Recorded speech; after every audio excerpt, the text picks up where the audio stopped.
All right, so check it out. This is my world that I built.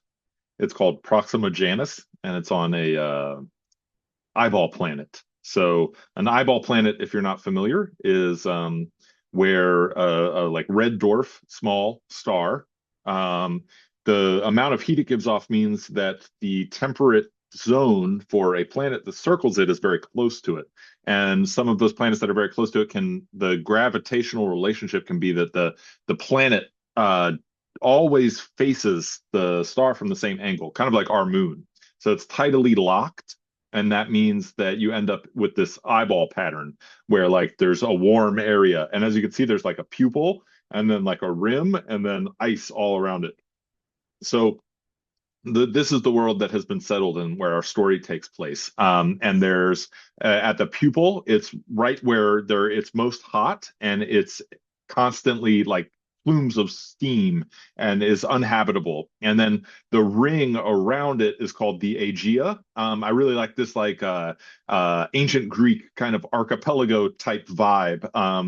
And then the rim is what's called the Terminator in exoplanet lore, I guess. But that's like a giant ice shelf, and so it's always the same time of day everywhere you go. Like it always looks like dusk when you get by the ice shelf, and it always looks like morning when you get close to the boil, the pupil. And then it's always in the middle of the day in this nice temperate, always daytime Mediterranean paradise. So that's the world. And then it's organized around these three factions. It's kind of like StarCraft or something. Like there's just a triangle, and it's all these interrelationships.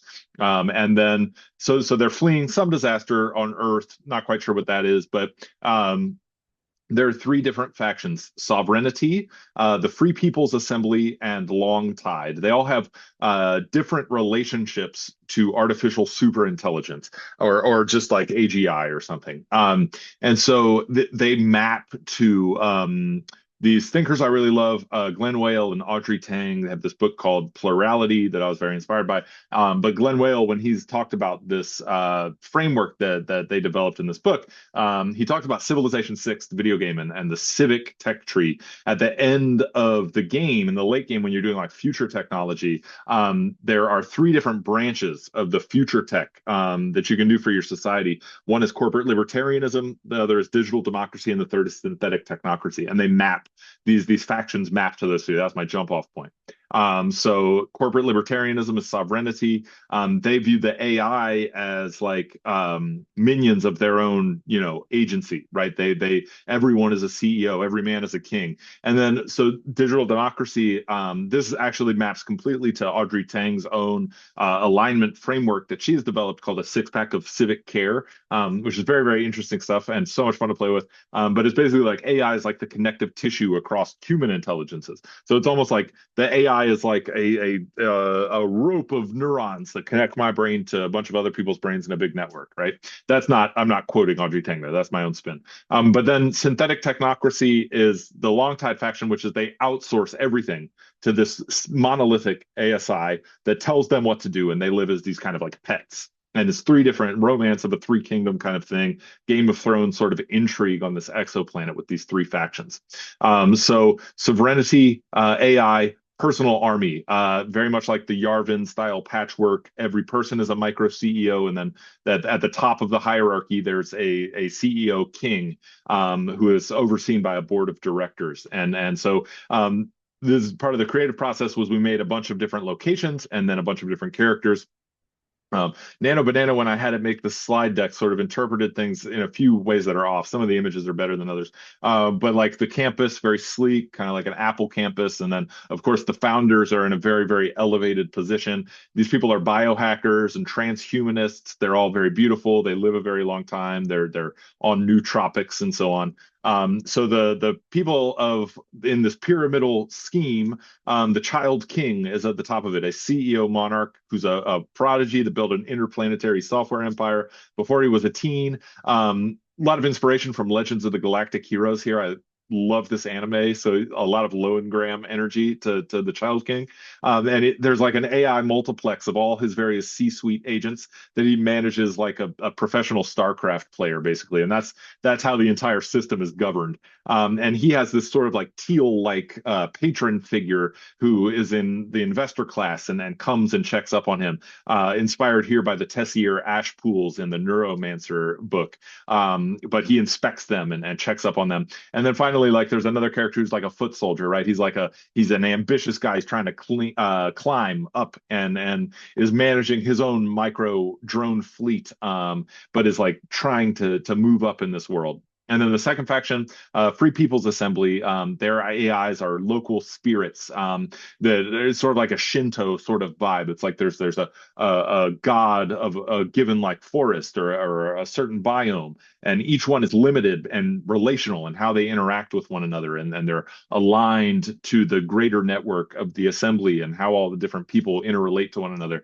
And I started working on like the lore behind the Free People's Assembly. I think one aspect of it is that they're sort of like an Albion seed type thing. I had a lot of jump off from, where it's like everybody's moving here for different reasons, and the FPA, their like democratic sort of like peaceful government on Earth collapsed completely, so they're trying to rebuild. You'll see this kintsugi theme of like gold leaf fixing the broken bowl type stuff, like that's everywhere because like they're getting over this collapse that happened in their home world and are trying to like redo their systems better. And they're also like financially indebted to the sovereignty people who are first. And so they have this sort of like colonial or extractive relationship with them, but they're like working for independence. And there's tension there, still figuring that part out. But oh, I love these images. So the forum here in the top left, I was picturing like a three-dimensional polis instance, clustering the opinions of the people in real time. They wear these like prayer beads that are like actually like deliberative devices. So they'll like, be constantly voting via these beads on their wrist all the time. So you see beads on the wrist of the people here, some of the art, but they're like in this, semicircle Athenian style assembly thing when they do it. And then they tend to the water. They're like marine biologists, well, where sovereignty is like managing a spaceport, asteroid miners, and so on. But they like do aquaculture. They have like a bunch of underwater drones, and they also have a research center at the rim where it's always dark. And they kind of monitor different things. One of the things they monitor is the behavior of the long tide people. And then I have a few different like characters here. So one is Toshiro, who's like modeled after Toshiro Mifune's character, Kikuchiyo in The Seven Samurai. He's like the shithead rapscallion orphan weird freak on the edge of town type person who's like really off-putting at first, but then he ends up like showing that he has this like incredible heart. Really cool story. And then like the shrine tender are like, these are people like kind of like the park service, but of like these localized ASI gods. So they're like they keep the incense lit, and they also like are kind of machine learning engineers. Like it's like this interesting tender of this like sort of religious environment. And then the gradient researcher is this like lone wolf person who lives like on the rim research station and monitors things. You'll see like where the story hook is. They come into play. And then I was also thinking about like influencers might be interesting, like streamers might be interesting. Someone I showed this to told me that it reminded them of The Expanse, which I haven't watched yet, but something to do with like content creation and streaming back to Earth what they're doing.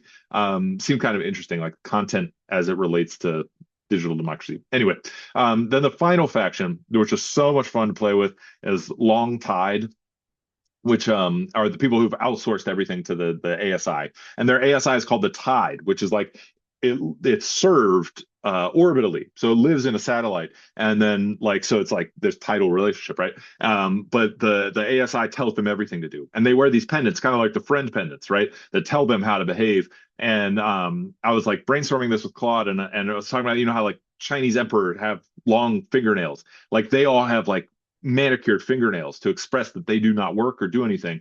And Claude, rather hornily, I suppose, suggested they should also not wear many clothes. So it was like a way of saying like I don't have to work or do anything. And they live in this pillow kind of opium den, but they're sort of refined and sophisticated at the same time.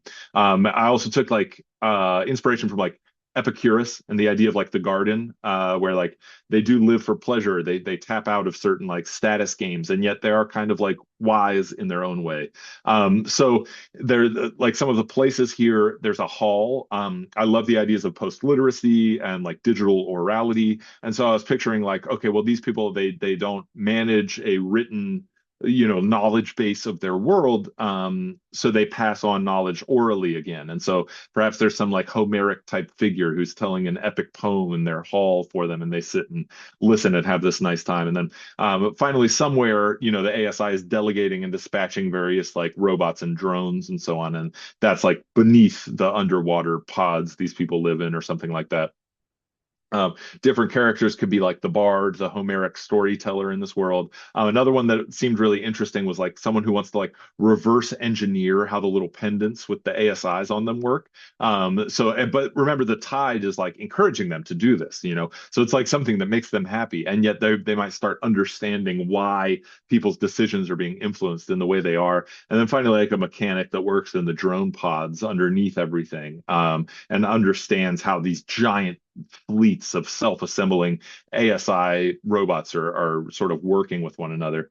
And then made like a little inspiration thing here too. I'll skip through that. But like so the way the story begins is, pardon the markdown, but so imagine they're living in this sort of tense but mostly peaceful interrelationship, the three of these parties, and then all of a sudden Longtide, which has been keeping all of these people as pets, suddenly begins giving them the instructions to prepare for some kind of impending disaster. And then all of a sudden you start seeing these like cult members, coming above ground and hastily assembling with the help of these drones, these giant protective measures, and suddenly going on the move and locking down various parts of the various islands and gaining territory. And like the FPA researchers, on the rim are like watching them and seeing them. There's actually a really cool image. Okay, so here's a really awesome image that I want to show that would be like the first big kickoff of the story events. So these are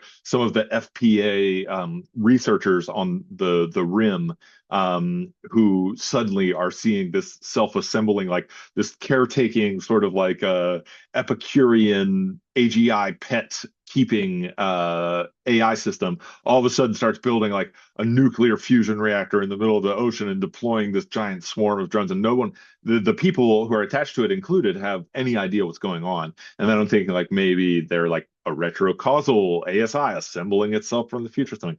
Anyway, that's how a story would kick off if a story were to happen, and maybe it will, and maybe it won't. But yeah, thanks for watching this.